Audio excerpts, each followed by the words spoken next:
여러분, 우리나라도 아니 우리 교회도 어떠한 동기로 인해서 자극을 받고 신앙의 각성운동이 일어나야 되지 않을까 싶습니다.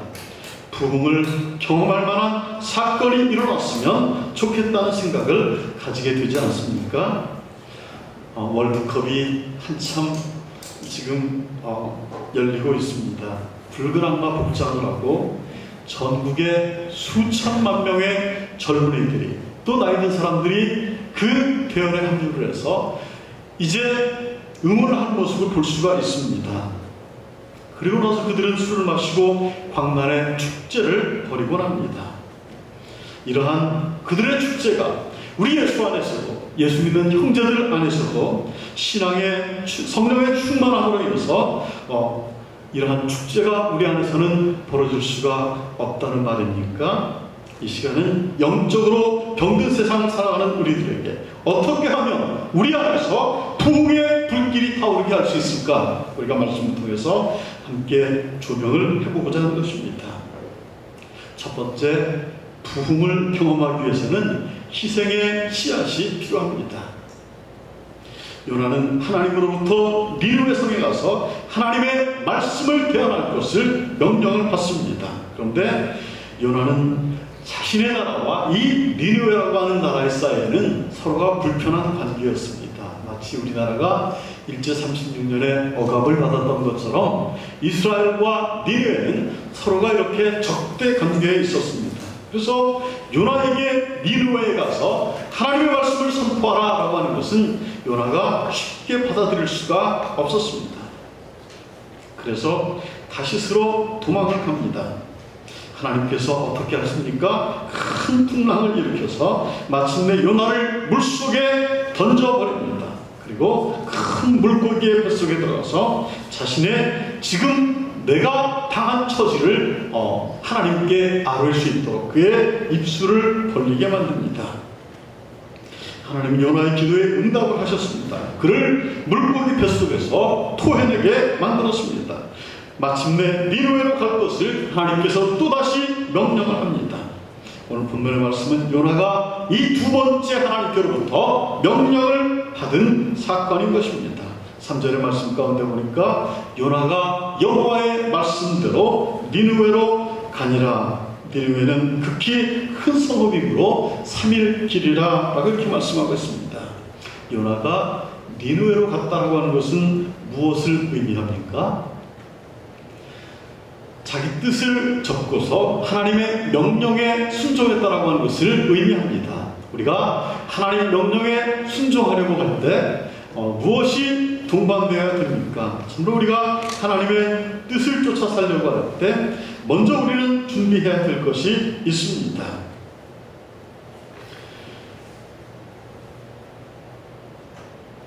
나의 뜻을 접고 하나님의 명령에 순종을 하는 것입니다. 우리가 하나님의 명령에 순종하려고 할 때 그것은 희생을 동반합니다. 나의 희생이 없이 우리가 하나님의 일을 한다고 할 수가 없습니다. 희생은 하나님의 명령 앞에 나의 뜻을 접는 것입니다.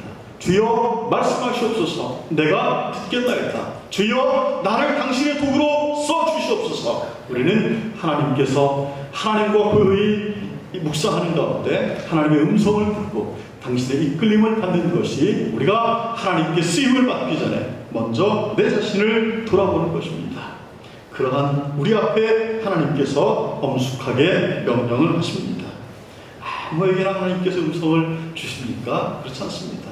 우리가 준비된 자에게 장작이 불이 붙을 수 있도록 마른 장작에 불이 붙는 것입니다. 우리가 같이 교회 신앙생활하면서 어떤 분들은 살아계신 하나님의 뜻을 쫓아서 날마다 은혜에 충만한 삶을 살아갑니다. 그런데 어떤 분들은 신앙생활이 힘들고 어렵고 팍팍하고 왜 이렇게 가시밭길이 내 앞에 있나 라고 원망을 하는 분들도 있습니다. 여러분, 하나님의 뜻과 다른 길로 걸어가려고 할 때 하나님께서 독수리가 그 새끼를 연단시키듯이 우리에게 험한 가시밭길을 허락하기 때문에 그렇습니다. 먼저 우리가 하나님께 쓰임을 받기 위해서는 희생이 준비가 되어야 되는 것입니다. 우리가 희생을 할 때 하나님의 영광을 드러낼 수가 있습니다. 요나가 자신의 의지를 꺾고 하나님의 명령에 순종하는 희생의 모습을 보여줄 때 어떠한 일이 일어났습니까? 니느웨 사람들 앞에서 니느웨 사람들에게 하나님 앞에서 회개하라고 말씀을 선포하게 됩니다. 그들이 왕이 붉은 베옷을 입었습니다. 눈물을 흘리면서 자신들의 죄를 하나님께 고백했습니다. 하나님께 용서해 줄 것을 간구하게 되었습니다. 부흥을 경험하기 위해서는 누군가의 희생의 씨앗이 필요합니다. 교회 역사를 우리가 되돌아보더라도 부흥이 일어나는 순간에는 누군가의 피 흘림이 있었습니다. 누군가의 희생이 있었습니다. 한 사람의 희생이 개인과 가정을 살립니다. 그리고 사회의 변화를 가져오고자 결단하게 만드는 것입니다. 부흥은 우리에게 많은 것을 요구하지는 않습니다. 단지 한 사람의 준비된 사람의 희생만으로도 하나님께서는 놀랍게 역사하시는 것을 볼 수가 있습니다. 우리 예수님께서 뭐라고 말씀하셨습니까? 요한복음 12장 24절의 말씀 가운데 보니까 내가 진실로 진실로 너희에게 이르노니 한 알의 밀이 땅에 떨어져 죽지 아니하면 한 알 그대로 있고 죽으면 많은 열매를 맺느니라. 우리가 비록 한 알의 밀알이 될 수가 있습니다. 어찌 우리와 한 알의 밀알을 비교할 수가 있겠습니까? 그런데 그 밀알이 땅에 떨어져 썩게 되면 놀라운 열매를 맺게 된다고 할 것입니다. 내가 썩어지지 아니하니까, 내가 희생을 준비하지 아니하니까 내가 하나님께 쓰임을 받지를 못하는 것입니다. 이제 곧 장마철이 다가옵니다. 몇 년 전에 중부지방과 남부지방에 큰 수해를 겪은 적이 있습니다.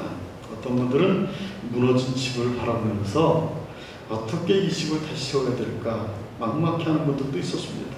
어떤 분들은 집에서 기르는 돼지가 물에 떠날려가는 모습을 보면서 발만 동동 구르는 모습을 볼 수도 있었습니다.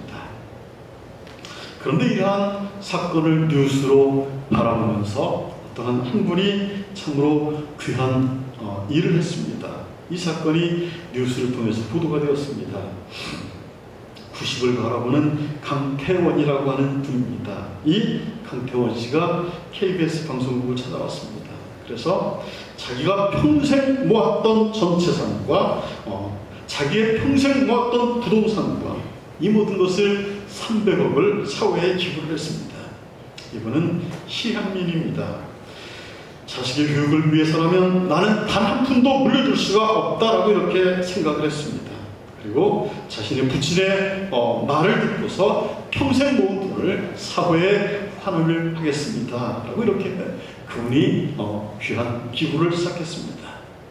그때까지만 해도 한국에는 기부 문화가 많이 정착이 되지 않았습니다. 그런데 누군가 그러한 모범을 보이게 되니까 우리가 선진국으로 가게 되려면은 나만 이렇게 배부르게 먹고 사는 것이 아니라 주위의 사람들을 돌아보는 그러한 의식이 더 이렇게 확산되어야만이 나라가 의식이 깨어나고 사람들이 선진국으로 가는 그러한 문화가 이루어지는구나라고 하면서 기부 문화가 많이 정착이 되었습니다. 비단 사회뿐만 아니라 그리스도의 피로 하나 된 공동체인 교회 안에서도 아름답게 정착되어야 할 줄 믿습니다. 어제 저희 교회에도 이름 없는 천사가 다녀가셨습니다. 뒤에 보면은 저기 대형 모니터가 보일 것입니다. 설교자가 이제 설교할 때도 찬양할 때도 지금 제 눈이 나빠서 잘 보이지는 않는데 이제 성도들의 눈을 마주보면서 이렇게 설교를 할 수 있도록 참 기특한 그러한 마음이 아니겠습니까? 그런데 이 설치를 하는 분이 갑자기 들어오셨어요. 그래서 아니 어떻게 된 겁니까? 이제 장로님께서 여쭤보시고 누가 저걸 설치하게 했습니까? 그랬더니 절대 말 안 하는 거예요. 이분이 죽어도 말을 안 하는 거예요. 그러면서 그냥 누가 말하냐 할 때 끝까지 말하는 거예요. 그래서 혹시 다른 교회로 갈 것을 잘못 오진 않으십니까? 그랬더니 분명히 맞대는 거예요. 그러면서 설치를 하고 이렇게 가신 걸 보았습니다.